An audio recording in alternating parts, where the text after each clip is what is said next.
In California, detectives investigated a gruesome murder. The suspect fled and was eventually caught in Arizona. His confinement didn't last long. He escaped and disappeared into the Grand Canyon, robbing and kidnapping tourists as he went. To stop the elusive killer, FBI agents and local officers joined forces on a dangerous manhunt.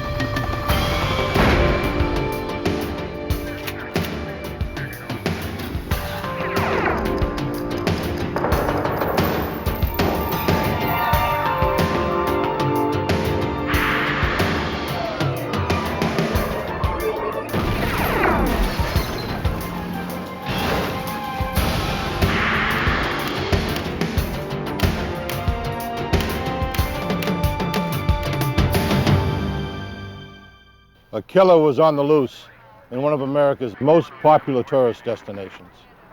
Armed and desperate, he evaded law enforcement at every turn. As the 4th of July weekend quickly approached, thousands of people became potential targets. I'm Jim Kallstrom, former head of the FBI's New York office. Agents would use any means necessary to track a killer before he could strike again.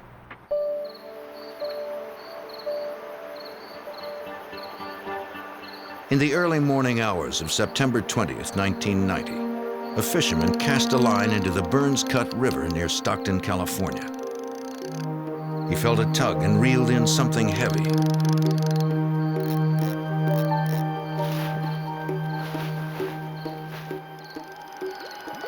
It was a large plastic bag.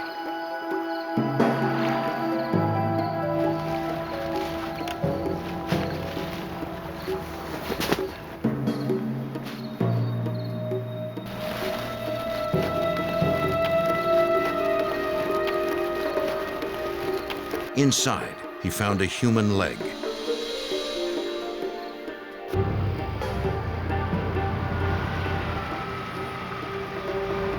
The fisherman called the San Joaquin County Sheriff's Office.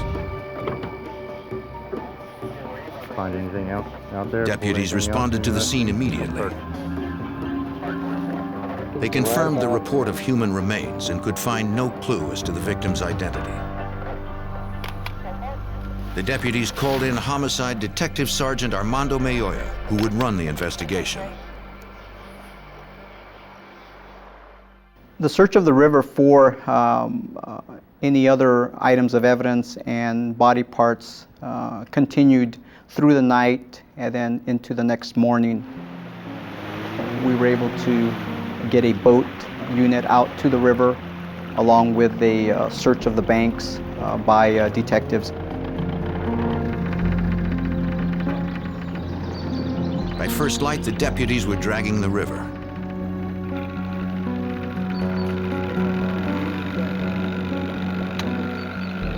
While they checked the deeper water, detectives walked the riverbank.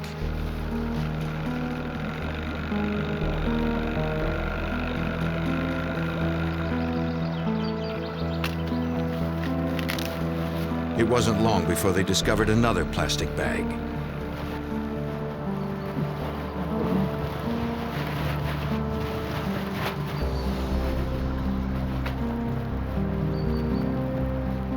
Inside were 2 arms. The wrists were bound together with masking tape.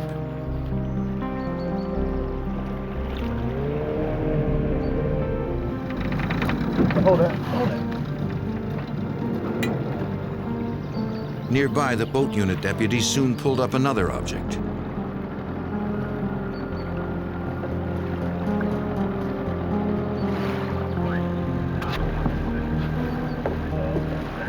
It was a human torso wrapped in a sheet.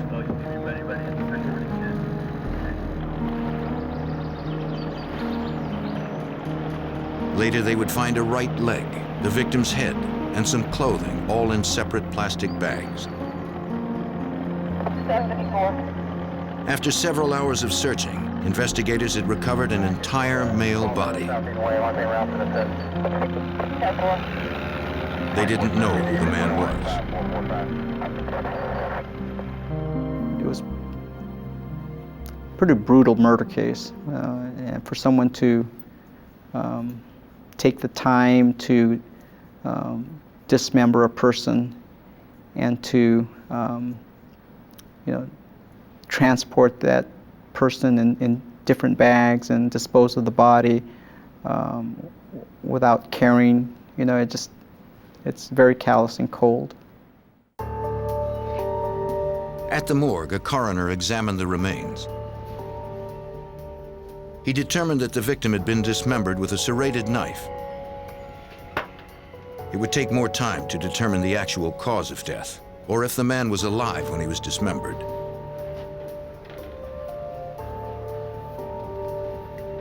Detectives searched the clothing and found a wallet containing a California driver's license.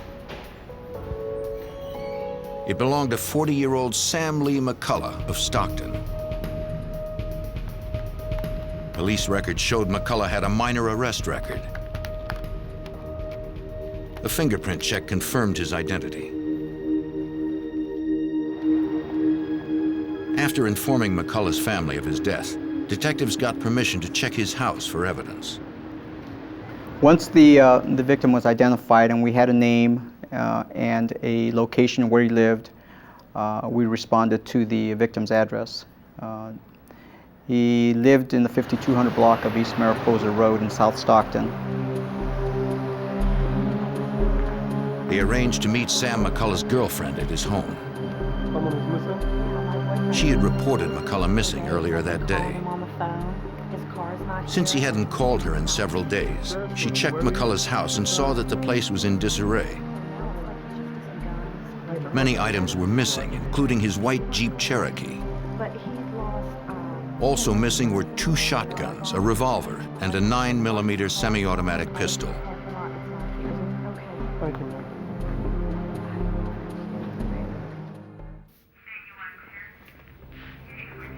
Detectives and deputies examined McCullough's house. Noting footprints on the floor, they conducted an electrostatic search to reveal details of the prints, which appeared to be made by boots. Investigators also recovered latent fingerprints, but none were foreign to the house.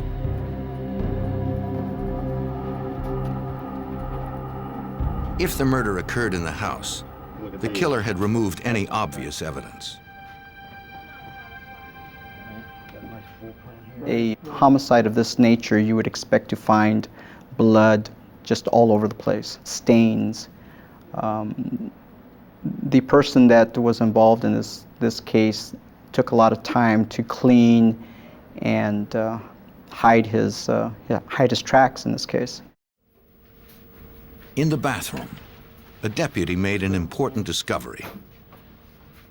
We were just about ready to leave when we ran a flashlight through the tub area, and we saw a reflection come from the drain area. It looked like the sparkle from a sequin. The investigators knew it was collagen, a substance in bones that has a particularly reflective quality. Looking a little deeper into the drain, we found blood, tissue, and bone, and a large amount of hair. And based on that, there was a great probability at that point that the victim had been dismembered in the bathtub of the residence. Keep going over here. Get closer. Laboratory tests would later match the blood and hair to Sam McCullough. Eventually, the coroner determined McCullough had been dead before he was dismembered. Cause of death was a gunshot wound to the forehead. What caliber do you think it is, Doc? Powder burns indicated he had been shot at point-blank range. The coroner removed the bullet fragments and sent them to the state ballistics lab. Examiners there studied the size, weight, and composition of the fragments, determining that the murder weapon was a .22 caliber rifle. Comparing the fragments to slugs test-fired from sample weapons can identify specific models. California Department of Justice examiners believed the weapon used was probably a Western Field brand rifle.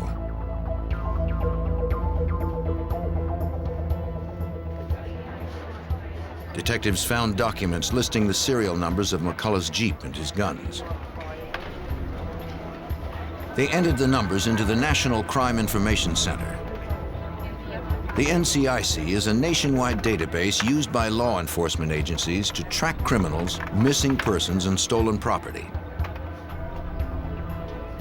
If the items turned up anywhere, San Joaquin detectives would be notified.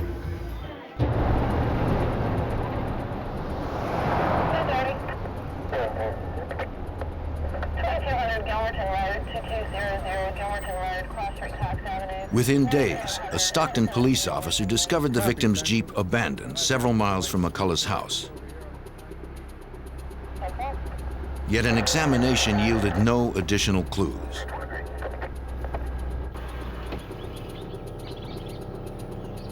Investigators still had no leads on the killer. They canvassed McCullough's neighborhood, hoping to find a witness. No one reported seeing or hearing anything unusual. But one neighbor recalled that McCullough had been robbed 2 years earlier. Police records confirmed the story. In doing a name search, we uncovered a report listing the suspect as being a Stephen Horning. In that case, Stephen had apparently, according to the victim, robbed the victim at gunpoint. It was the first solid lead. Stephen Horning wasn't at his last known address, so detectives tracked down his older brother, who was a campus police officer at a nearby college. He told detectives that Stephen was one of 5 brothers and was especially close to one brother, Danny Ray Horning. Stephen and Danny spent a lot of time together.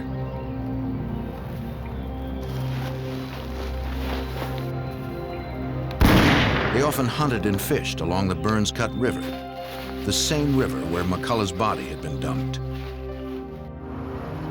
He told the detectives about one particular hunting trip Stephen and Danny had taken.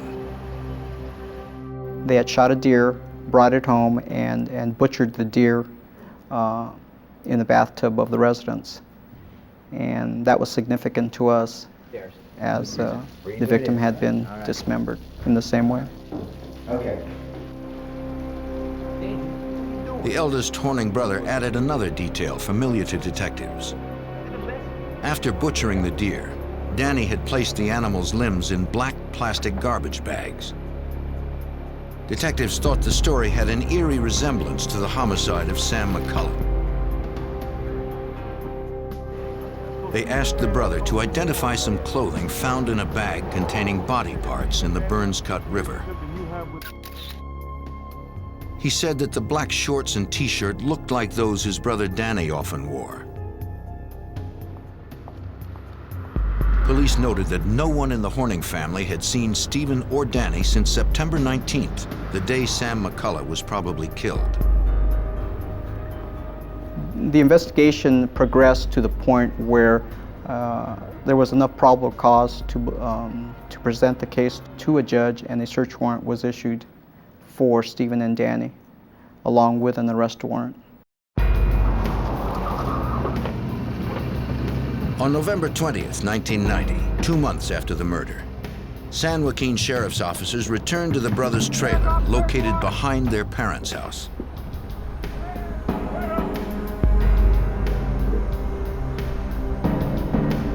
No one was inside, so detectives searched the surrounding area.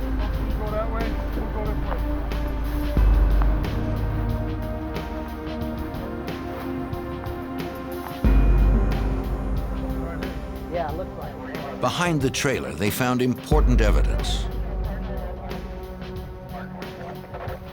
A cut stock and a sawed-off barrel from a rifle. Lab examiners had reported that the weapon used to kill McCullough was probably a Western Field brand .22 caliber rifle. Yeah, that looks like about it. The barrel found in the field next to the suspect's house was a Western Field .22 caliber barrel. The next day, deputies went back to the trailer. One of the brothers, Stephen Horning, was there. Turn around, put your hands behind your back, please. He was arrested and charged with murder. Let's go and walk this way, Mr. Horn. The second suspect, Stephen's brother Danny Ray Horning, was nowhere to be found. Sit down here, watch your name.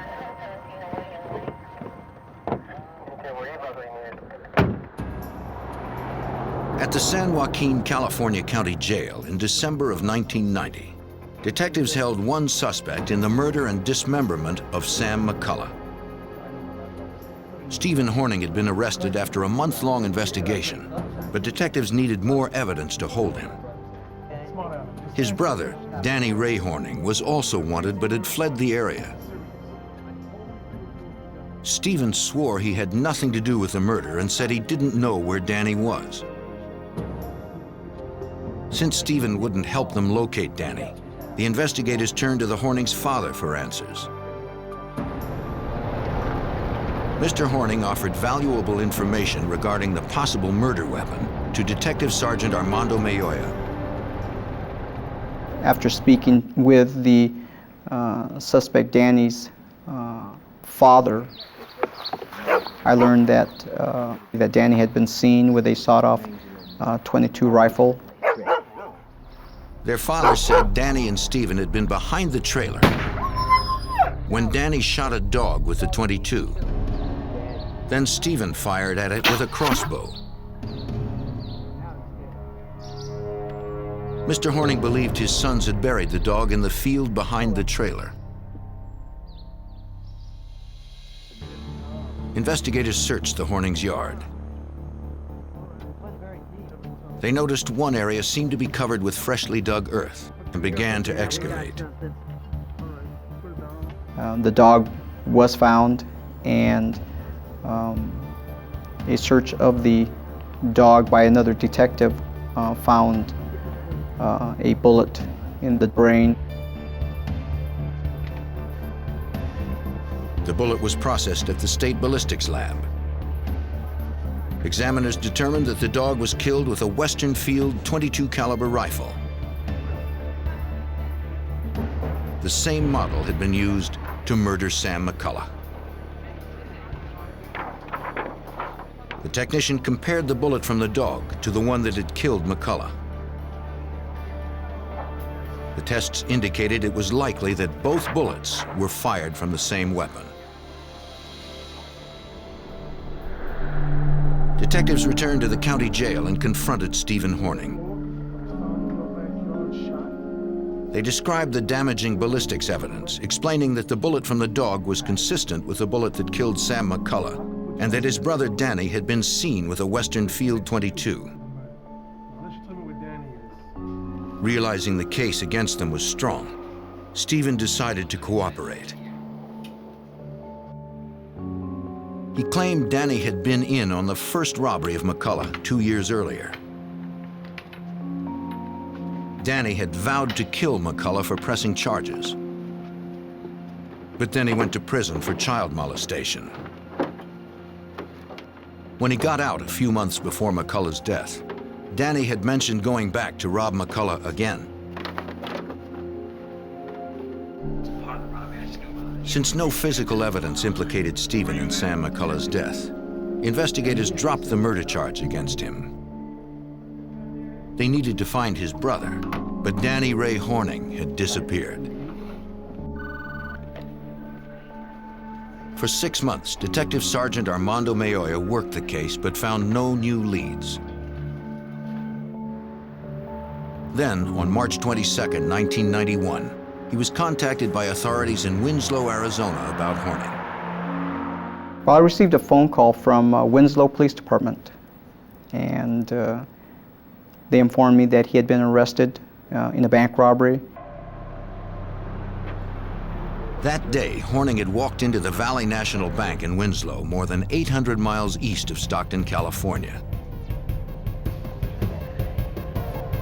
trained his 9mm pistol on the bank manager while a teller filled a bag with $25,000. When she was in the other room, the teller had tripped a silent alarm.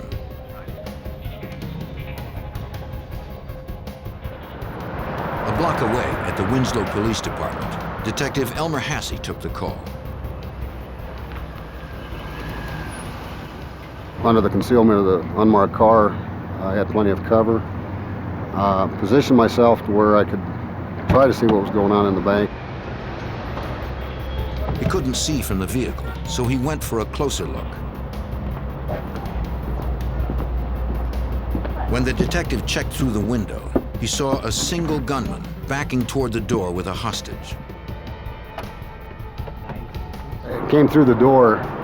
I stuck the gun up to his rib cage and pulled him towards the wall and took the bank bag out of his hand. Turn around. The suspect was carrying a 9mm pistol. Detective Hassey determined the suspect's name was Danny Ray Horning. An NCIC check revealed the murder warrant in California. Hassey described the weapon recovered to Detective Mayoya. They informed me that they had in their possession a 9mm semi-automatic pistol. They gave me the serial number, and I confirmed that number as being the weapon that was taken from the victim McCullough's residence. In Arizona, Horning was convicted of armed robbery, kidnapping, and assault. At trial, he dared a judge to give him the stiffest sentence possible, vowing to escape within a year. The judge accepted the challenge and gave Horning 4 life sentences.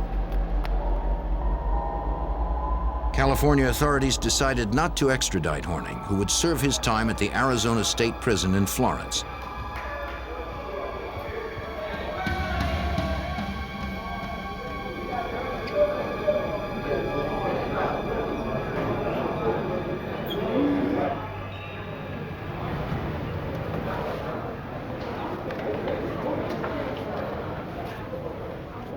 On May 12, 1992, prison officers doing the 4 o'clock head count found that prisoner number 85897 was not in his cell.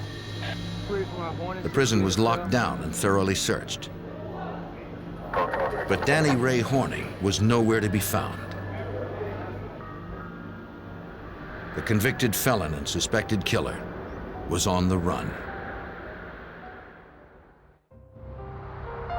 On May 12, 1992, outside the Arizona State Prison in Florence, a massive manhunt began for escapee Danny Ray Horning, who had been serving 4 life sentences.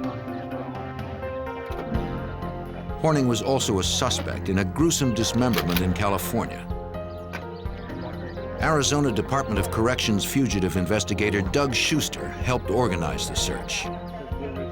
We have a lot of expert trackers, dogs, vehicles, equipment. The plan was to track him and apprehend him. We were planning to sight him, pick up a trail, follow him with dogs, horses, men, and locate him. Law enforcement teams from local, state, and federal agencies responded outside the prison. But Horning had disappeared from the immediate area. While the teams widened their circle, Schuster returned to the prison to try to figure out how the accused killer managed to escape. Prison officials contacted the FBI to assist in the investigation. Authorities first checked Horning's records. The convicted felon had been housed in Central Unit, the prison's most secure area. There was no evidence that he had tunneled out or otherwise breached the walls of Central. They interviewed corrections officers and inmates to determine Horning's last actions inside. Doug Schuster first determined why Horning wasn't in his locked cell. At any given time, not all inmates are locked in a cell. Some are out at work sites, some are working in the kitchen, some are working here and there. So you have a portion of your inmates that are supposed to be in their cells. Another portion would be accounted for via an out count sheet. Staff would visually see someone and say, these 4 inmates are in the kitchen working. So they wouldn't be in their cell during the count. Investigators learned that Horning had been assigned a janitorial job, which included cleaning the infirmary.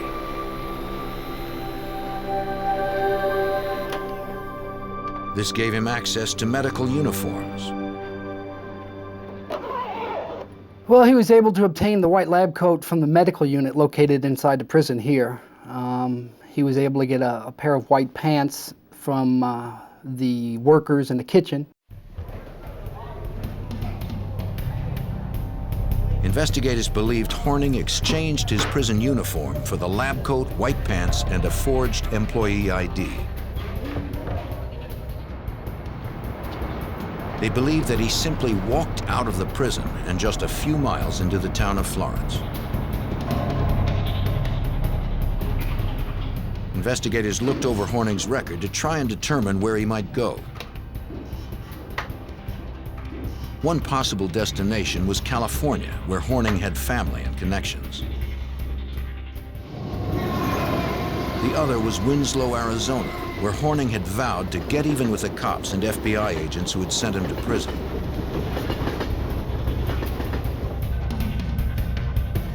Special Agent Keith Tolhurst of the FBI's Phoenix field office joined the investigation. Hey, are you going up there with him? Are you going to take dog teams up there? He would work closely with the Department of Corrections to stop Horning before he struck again.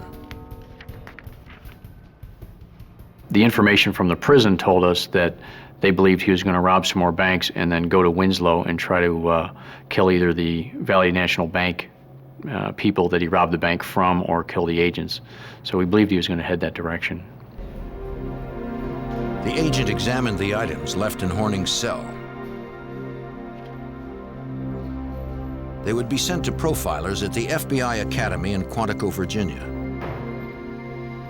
We started getting involved with our behavioral science unit as well to see if they could profile this guy to find out whether he's the type of individual that would carry out his threats. And basically it came back later that it looked like he would be able, or at least capable of, carrying out those kind of threats. If Horning was willing to kill FBI agents, no one was safe. The first solid lead in the hunt for Horning came 3 days after his escape. On May 15th, Pinal County Sheriff's deputies responded to a ranch house 15 miles west of the prison.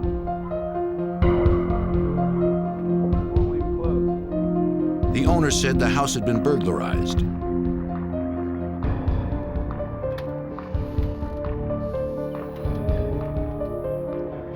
He said clothes, a pair of binoculars, and food were taken from his house. Also missing were several loaded guns.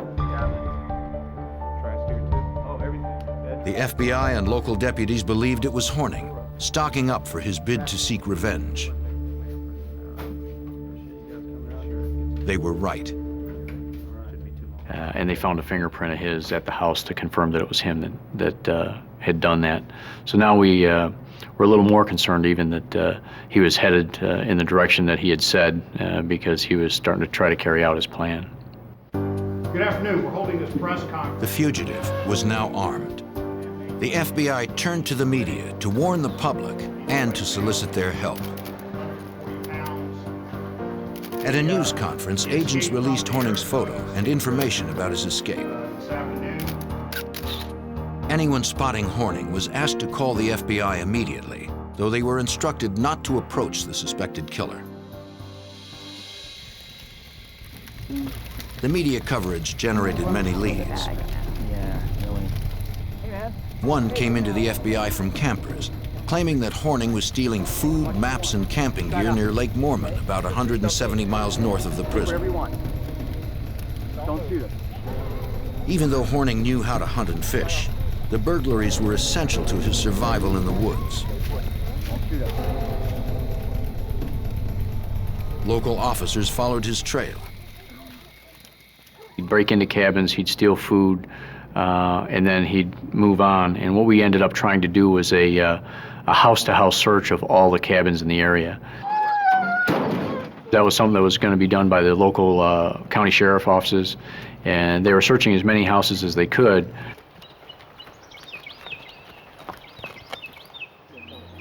Horning was getting closer to the Grand Canyon National Park. The summer tourist season was beginning, which meant thousands of people would be in danger. They had to find him before anyone got hurt. Based on Horning's trail north, fugitive response teams from the Arizona Department of Corrections and Sheriff's Departments focused their search in Coconino County.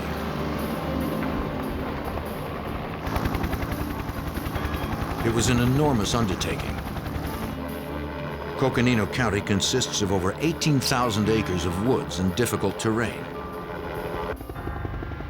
Perfect cover for a fugitive. We're in the mountains. It was Lake Mormon area. It was trees, mountains, rocks, hills, helicopters, massive amount of mobilization, radios, dogs, horses, trailers. It was just massive.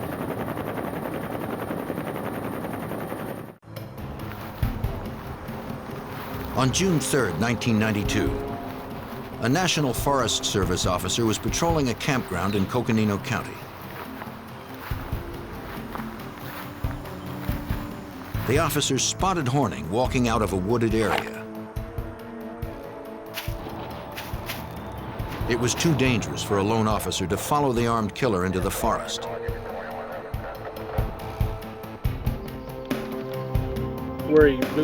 When reinforcements arrived, Danny Ray Horning had disappeared once again. The deadly fugitive was still on the loose. In the summer of 1992, Danny Ray Horning escaped from prison in Florence, Arizona after serving only 9 months of 4 life sentences.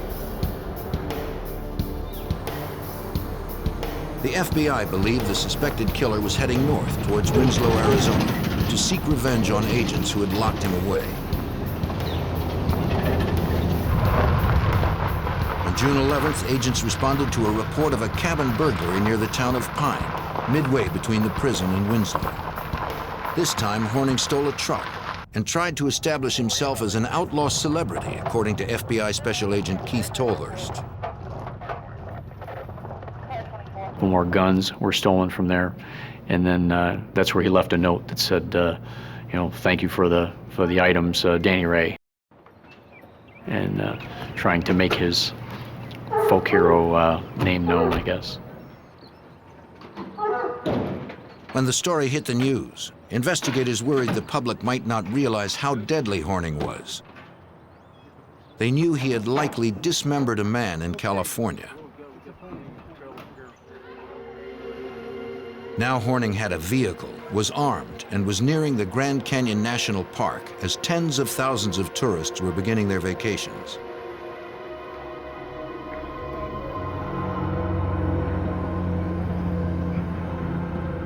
For 10 days, no new sightings came in. With the truck, he might have been hundreds of miles away already.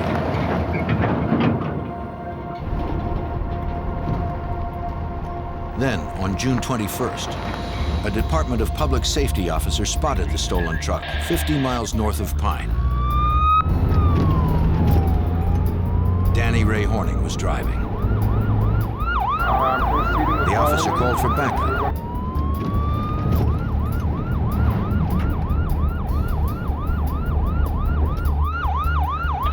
Before other officers could respond, Horning jumped from the truck, then fled on foot into the now familiar cover of the woods. FBI agents responded immediately. In the truck, they found another note signed by Horning. It looks like you left in a hurry and left that. Pine, Arizona is again up in a wooded area in northern Arizona, and it's along the path, if you're going from Florence up to Pine, he's almost to Winslow. So he's getting a lot closer to the area that we were concerned about. And again, we knew he had weapons, we knew he had the vehicle, he got up into that area, and it made us believe even more that he was going to try to carry out his threats. Authorities in Winslow weren't the only ones in danger. The FBI established a field command post inside Grand Canyon National Park, where Horning was a threat to thousands of tourists.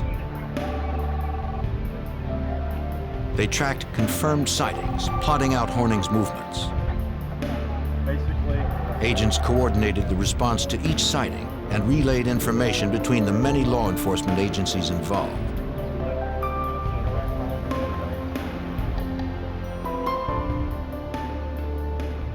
The territory being searched was vast, and Horning was moving quickly.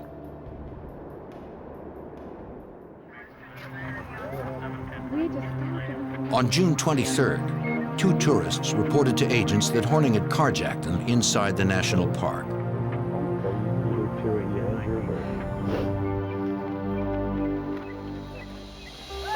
The couple said they were in a parking lot the day before when Horning commandeered their car at gunpoint.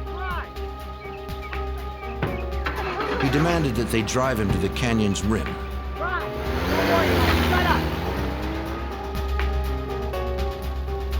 He checked into a hotel room there and forced his captives inside. Okay, you two. Quiet. His gun prevented them from calling for help. You understand me? The couple feared he might shoot them at any moment. You to release my brother. Horning recorded a message for authorities. And I need a guarantee. He demanded that the search for him be called off. For the next 3 days. He also ordered the release of one of his brothers from prison and $1 million ransom for the release of a family that he planned to kidnap in exchange for the childless couple. The next day, Horning forced the couple to drive him to a store where he purchased camping gear, new clothing, and food. But before he found a family with children to kidnap, a Forest Service officer recognized him and began following the car. Let's go, move it! Horning fired at the officer, causing him to slow down. He forced the driver to speed up. Move it! Shut up! Let's go!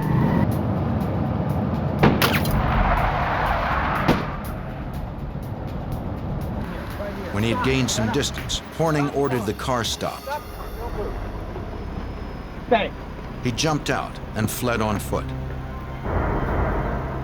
Since he shot at a law officer, it was clear Horning was becoming desperate and more dangerous. We had information that he'd vowed not to be taken alive. He was on this vendetta against the FBI and Valley National Bank, and that he had already been in a shooting with the Forest Service. So we were very cautious as far as going in the woods, which we couldn't just go running after him as fast as he may have been running, which is one of the ways he got some advance time on us. It was really scary. You should really catch The kidnapped couple provided agents with information about Horning's new clothes and plan.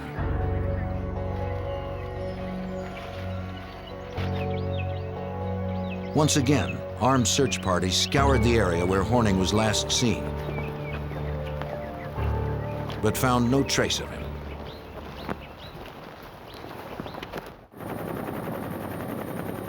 Horning was back on foot and hiding out somewhere in the immense Grand Canyon National Park.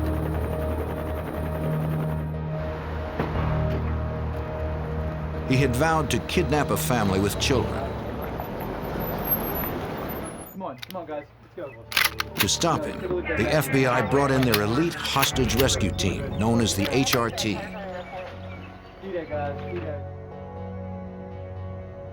The HRT agents blanketed the area, rappelling into the canyon, checking caves and conducting aerial searches.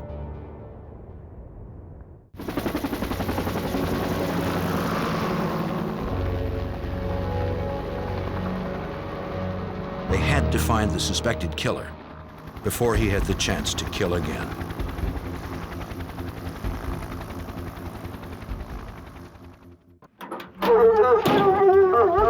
Search teams from the FBI, the Arizona Department of Corrections, and local sheriff's departments trailed fugitive Danny Ray Horning through Grand Canyon National Park. They mobilized dozens of officers, tracking dogs, and helicopters in the effort to find Horning before he kidnapped more hostages.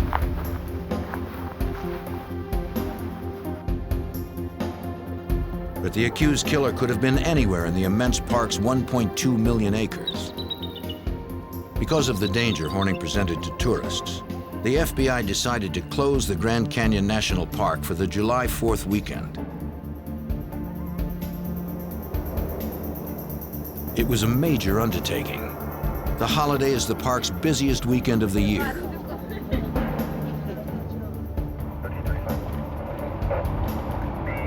It was also the first time in the park's 73-year history that it had been closed due to a criminal threat.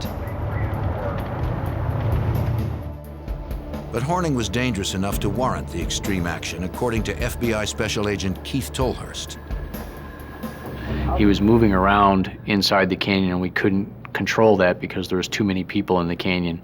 So we were going to try to start getting everybody through the roadblocks and try to find him.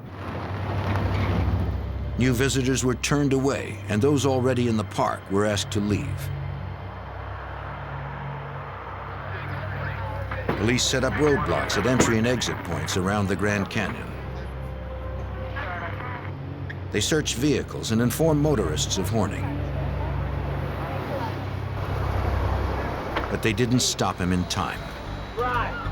On July 4th, 2 British tourists were preparing to leave the park when an armed man approached them. They knew it was Danny Ray Horning, though he no longer looked like the photos in news reports. He was much thinner, had blonde hair, and was clean-shaven. Since the park had been locked down, the women were Horning's only way out.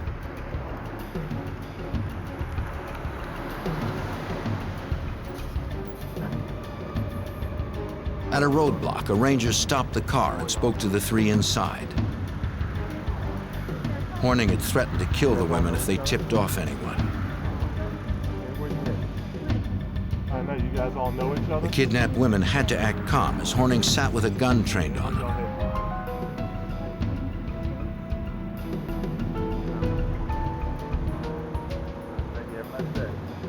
The officer didn't recognize the blonde-haired Horning and let them through.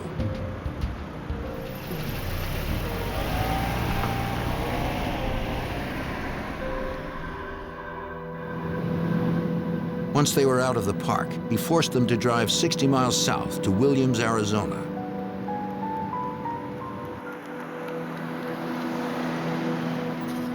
When they were far from the police in the Grand Canyon, Horning ordered them to stop the car.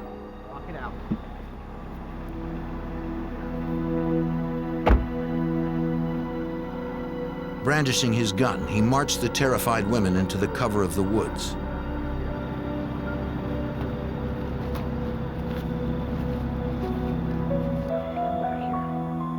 The women believed that Horning was taking them there to execute them.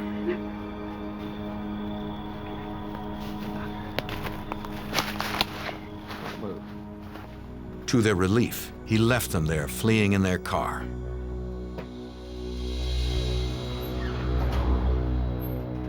The women managed to free themselves and ran to a store. A clerk there called authorities and was told an officer was nearby. The women were badly shaken but unharmed.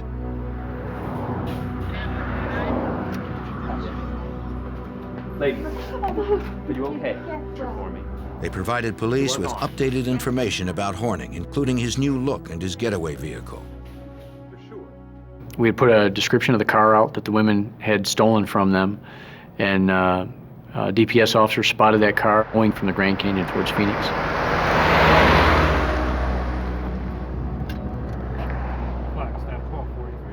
Highway Patrolman Stephen Costello works for the Arizona Department of Safety. When Horning drove past, he began following the armed fugitive.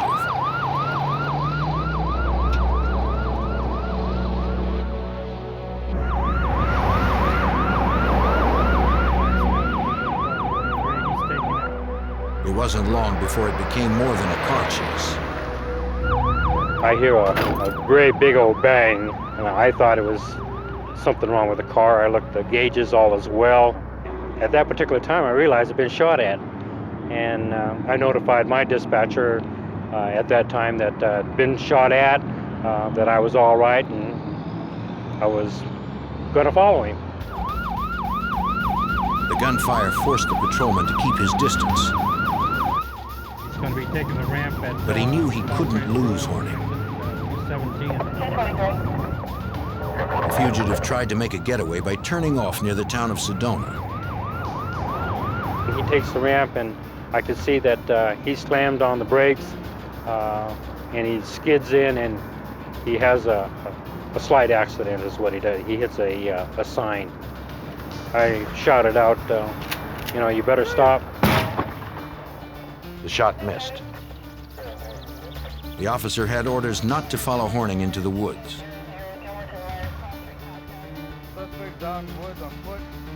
When backup arrived, agents and officers began a grid search of the area. Again, Horning couldn't be found. After nightfall, a lead was called in to the command post. A resident said he saw Horning drinking from a garden hose in a neighborhood near Sedona.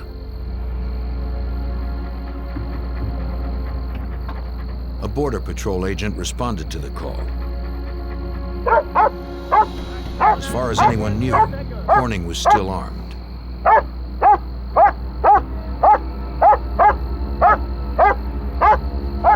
This time, there was no shootout. After being relentlessly pursued for 54 days and over hundreds of miles, an exhausted Horning simply gave up.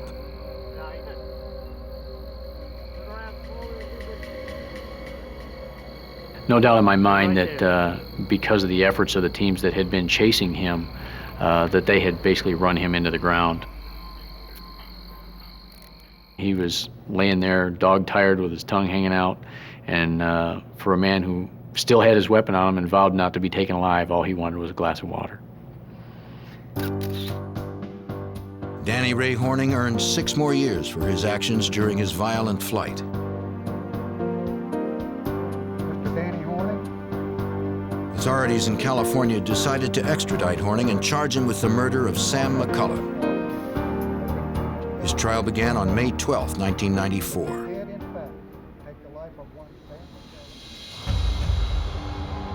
Prosecuting attorneys proved that in September of 1990, Danny Horning broke into Sam McCullough's house to rob him. On the floor! Right now!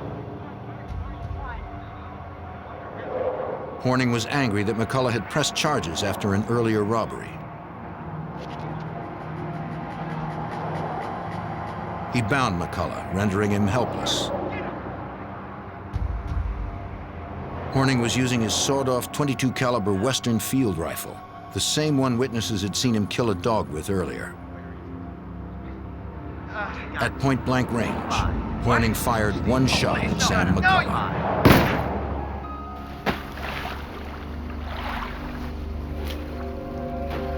Minute blood spatter, as well as the human tissue found in the drain, indicated Horning had likely dismembered the victim in his tub. Then he dumped the body parts into the Burns Cut River. On July 15, 1994, about 4 years after the death of Sam McCullough, a California jury found Horning guilty of murder. He was sentenced to death. Danny Ray Horning was sent to San Quentin Prison. He remains locked down in the maximum security of death row.